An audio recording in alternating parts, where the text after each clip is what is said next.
Bonjour à toutes et à tous. Si vous m'écoutez et me voyez en ce moment, c'est que vous avez choisi de voir ou de revoir Il était une fois dans l'Ouest, réalisé par Sergio Leone en 1969. Ce film, c'est peut-être l'un des plus célèbres de son genre, le western. Mais savez-vous vraiment le définir ? Le western, c'est un décor, les plaines désertiques du centre des États-Unis. C'est aussi une période, la deuxième moitié du 19e siècle, de la fin de la guerre de sécession à la disparition de la frontière. Mais c'est surtout l'histoire mythique de ce pays et de ses habitants, des familles qui sont allées chercher à l'ouest du continent une vie à construire, tout en chassant les autochtones de ces régions. Le western, il est d'abord apparu en littérature au 19e siècle, avec des romans comme Le Dernier des Mohicans de James Fenimore Cooper. Puis, c'est devenu un genre de spectacle vivant, comme le Wild West Show de Buffalo Bill en 1890. Et dès 1903, le western est apparu au cinéma avec Le vol du Grand Rapide d'Edwin Stanton Porter et Wallace McCutcheon. Après une première période muette, le western a pu pleinement exploiter la forme cinématographique dès l'apparition du parlant dans les années 30 et fut l'un des genres les plus populaires du cinéma américain jusqu'à la fin des années 50, époque à laquelle le genre s'installa à la télévision dans des séries comme Gunsmoke, The Lone Ranger, Le Virginien ou Bonanza. En perte de popularité au cinéma au début des années 60, le western dut se réinventer. Ce fut, aux États-Unis, le début de la période dite du western révisionniste, où les films commencèrent à être plus critiques envers les conquérants et plus empathiques envers les conquis. Mais les recettes classiques du western continuèrent à être utilisées entre le début des années 60 et la fin des années 70 en Europe, principalement par des réalisateurs italiens, dans des films tournés en Espagne. C'est ce qu'on a appelé le western spaghetti. Et l'un des réalisateurs italiens qui s'est intéressé au western à cette époque, c'est donc Sergio Leone.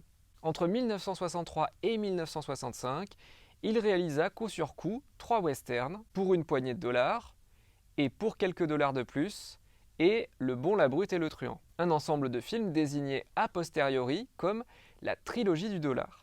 À la fin des années 60, Sergio Leone était bien décidé à tourner la page du western. Il voulait réaliser une adaptation du roman à main armée de Harry Gray, l'histoire de petits gangsters new-yorkais dans les années 20. Vous aurez peut-être reconnu le court synopsis d'Il était une fois en Amérique, film que Sergio Leone réalisa finalement dans les années 80. Mais à la fin des années 60, les studios, partenaires financiers indispensables, lui réclamaient avec insistance un nouveau western. Sergio Leone finit par accepter, un peu à contre-cœur, la proposition du studio Paramount, délaissant la United Artists, son studio partenaire jusqu'alors, qui avait tenté de lui imposer le casting de son prochain film. Pour ce qu'il considérait alors comme son dernier véritable western, Sergio Leone voulait réaliser un film beaucoup plus sombre, mais toujours avec les ingrédients classiques du western américain. Le voyage et l'installation d'un personnage à l'ouest, le tout dans un contexte de conflit pour le maintien de l'ordre sur des terres appropriées par des colons.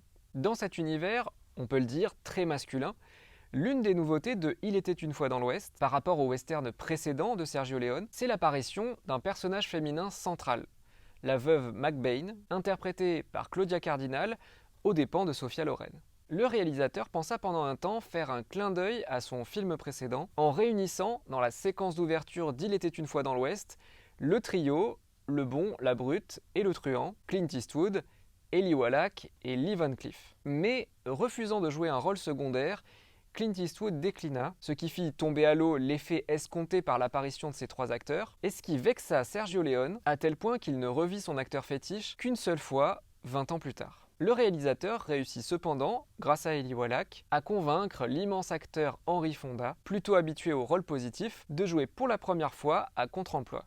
Le tournage d'Il était une fois dans l'Ouest se déroula d'avril à août 1968, avec des scènes intérieures tournées majoritairement dans les studios de Cinecittà à Rome, des décors extérieurs dans le désert de Tabernas, en Andalousie, en Espagne, et même des plans de paysages tournés directement dans la Monument Valley aux États-Unis. Lors de sa sortie en salle, quelques mois plus tard, Il était une fois dans l'Ouest triompha partout en Europe et particulièrement en France, avec ses plus de 14 millions d'entrées, ce qui le place encore aujourd'hui dans les 10 plus gros succès de tous les temps en salle dans notre pays. Vous en savez désormais un peu plus sur Il était une fois dans l'Ouest de Sergio Leone, un film que je vous laisse voir ou revoir tout de suite. Il me reste qu'à vous souhaiter une très bonne séance et je vous dis à bientôt au cinéma.